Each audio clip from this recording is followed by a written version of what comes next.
The dream fell upon me again last night, beginning the same way as it always does, as a sound in the darkness. At first I believe it to be the sound of a wooden spoon scraping inside a pot, and I can smell corn chowder in the kitchen. I hear a piercing whistle and my eyes open. I rub away the sleep, arise and touch my bedroom door, and I vanish. I am standing in front of him while he screams, his face vanishing back and forth between the magentas and reds of his wrath and my own tears.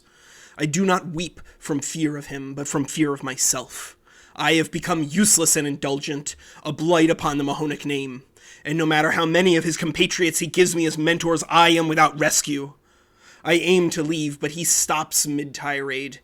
He rocks back and forth, and then grips his chest and slumps into my arms. He is gone from a weak heart. I see darkness.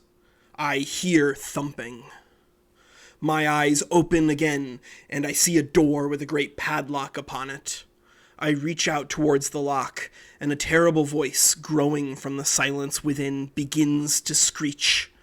It is nothing but noise at first, and then a note from amongst it arises. The metallic screaming echoes, "Key!" before darkness envelops me once more. I lie in bed, not quite asleep. I hear a cricket in the humid darkness, and I reach for the candle on my nightstand. I pause my hand for a moment.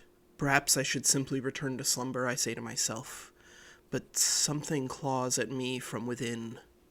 I light the candle and sweep into the manse's library. Every weathered spine I glance at, as though I know the identity of the book I seek. For hours on end in the darkness of that small library, I search and I search, drawn through each page, as though night and morning themselves had no meaning. My eyes adjust into focus on one phrase, a phrase I have heard before, one my father warned me of. The Library of Keziah. My father holds me fiercely in his grip, his eyes wide with terror and fury. The knife in his hand makes it clear that he will kill me if he deems it necessary. You are not worthy of such knowledge, Paul.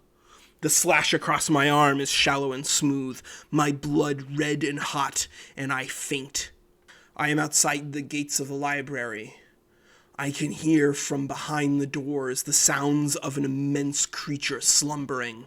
The breath is shallow, like a great beast in hibernation between snores.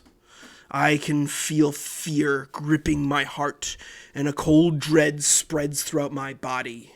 Key and book float about my ears like whispers, and the door to the library creaks open.